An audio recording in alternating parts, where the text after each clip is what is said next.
It's quite windy out here, but we're going to get through this because this is important. This is very, very important.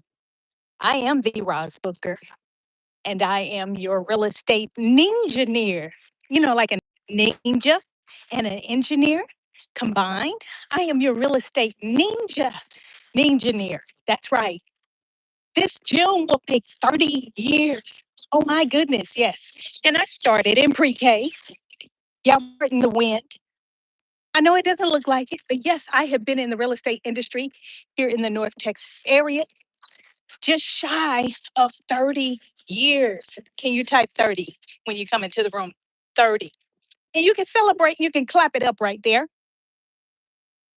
Yes, absolutely. You can clap it up right there. 30 years of the ups and downs, the ebbs and flows, the highs and the lows, bankruptcy, pre foreclosure, and I'm still here. Somebody say, I'm still here. But I want to talk to you today about the 5 steps. I want you to stop scrolling.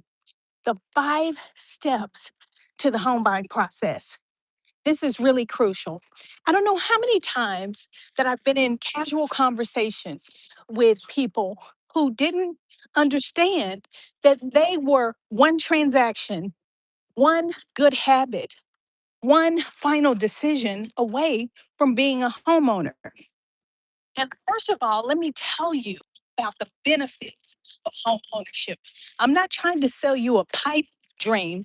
I am trying to have you tap into the wealth that has been promised to you because home ownership is in the US, it is about 60 to 65% of the wealth that's gained in America. The real estate. Why would not you own where you lay your head? Why would you continue to make your landlord rich? Why would you send your developer, your property management company, your landlord on another bucket list vacation with your rent check? Why? Why would anybody do that? So, I am going to talk to you about the 5 steps. I need you to go and share this video out. I need you to like. I need you to subscribe. I need you to comment. I need you, most of all, listening. And I need you to get your e devices, your pens, your pads, because you're going to need to take these steps down. Write this down. 5 steps to buying a house. First of all, you're going to have to get pre qualified. Can you type that in? Pre qualification. You're going to have to get pre qualified. If you're not going to be paying cash for a home, you're going to need to obtain financing, more than likely. Financing is the transaction that you make with a credit union, a bank, a mortgage lender, a mortgage broker. Okay? When you get pre qualified for a mortgage loan, you're simply going to contact a lender or representative of any of the financial institutions that I just named. And they're probably going to ask you something like this: how much do you make? How many is in your household?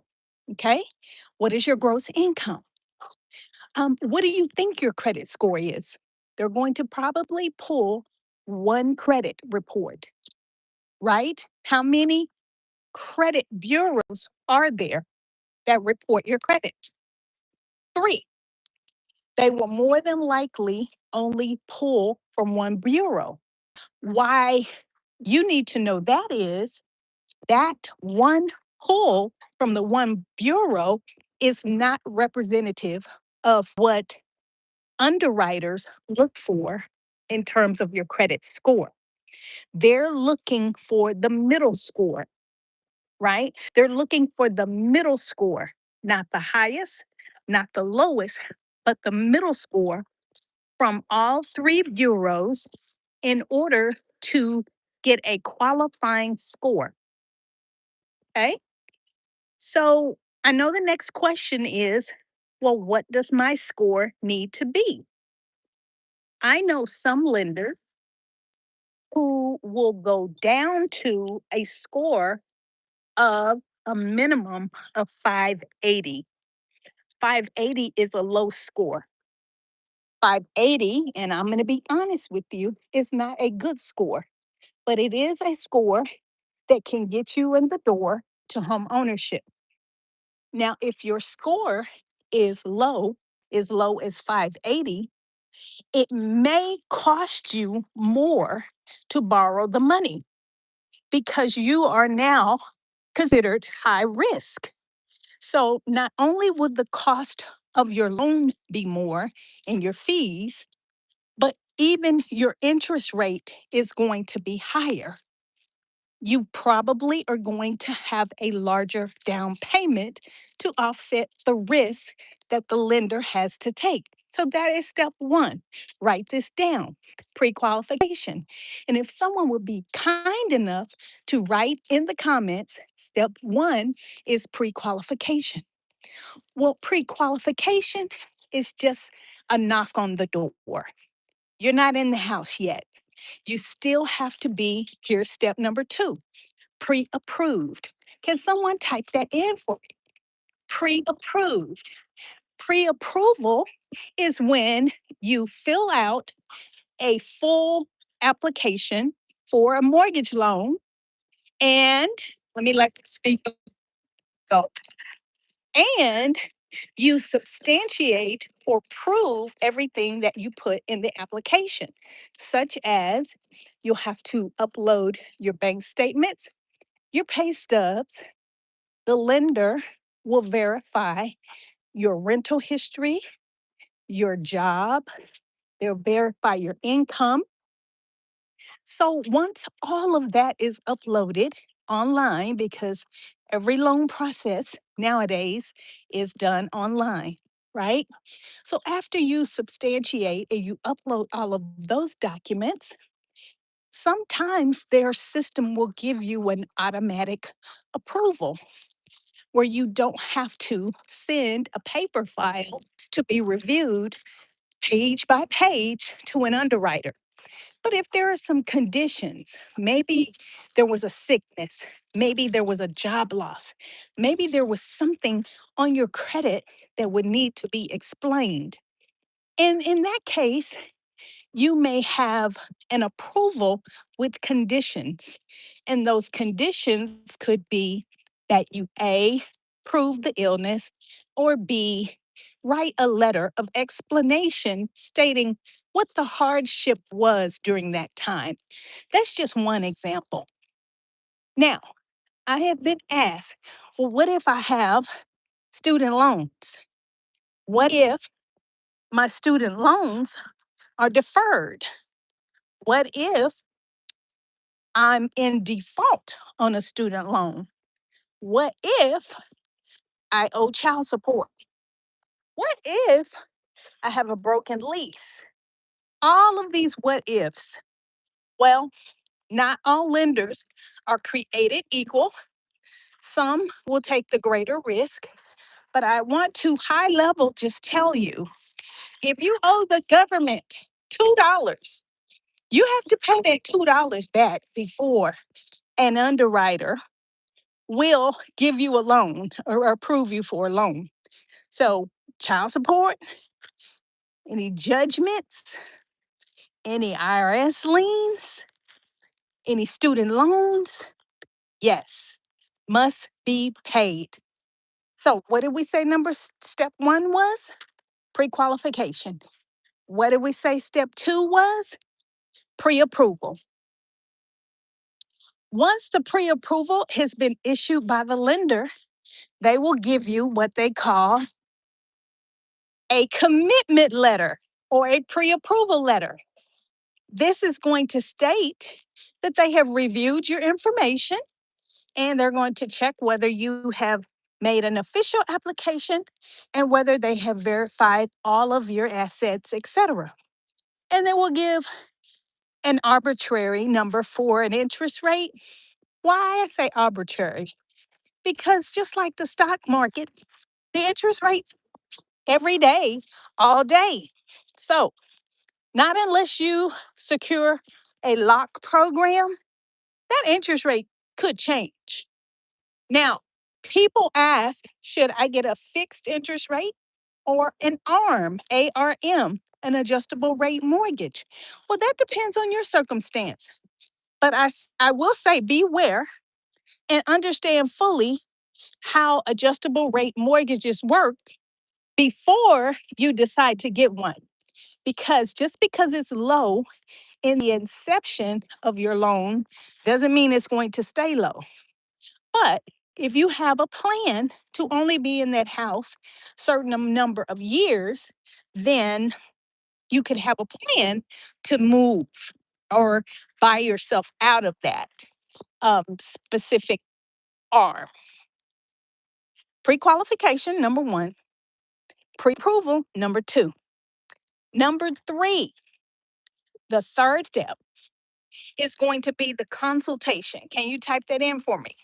The consultation. The consultation. Type it in for me.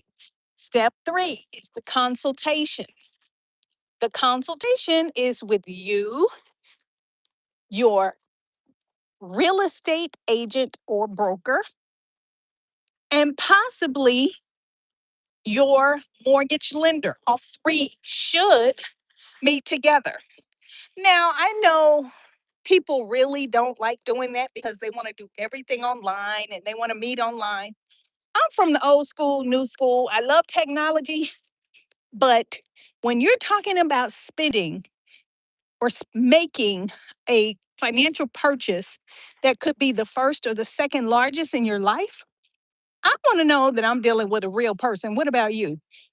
So the consultation should be a one-to-one, face-to-face, or if you decide to do it virtual, that's on you. Meeting with your real estate professional and or your lender. Why is this important?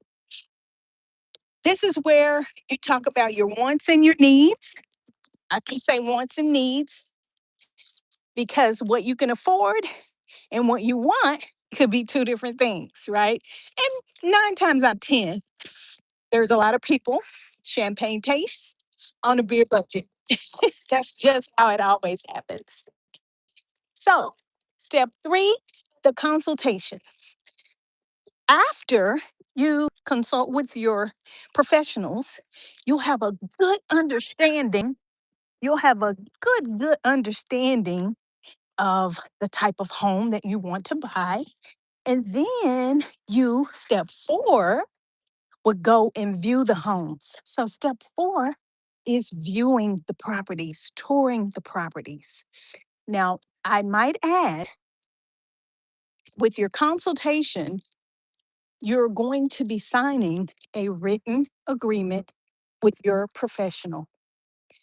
In Texas, a real estate professional cannot open a door for you. I did say that correctly. A real estate professional in Texas cannot open a door for you, not unless that prospective buyer enters into a written agreement. Now, that written agreement doesn't have to be a fiduciary relationship, meaning an agency relationship. It can simply be an unrepresented customer agreement whereby the agent is only opening doors for you up to 14 days. They cannot give you any type of guidance or advice. They are merely opening the doors.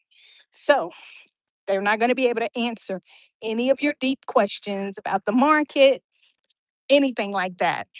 Okay. So step four, we said, was to tour the properties. Guess what? Step five, negotiate that contract and get your keys.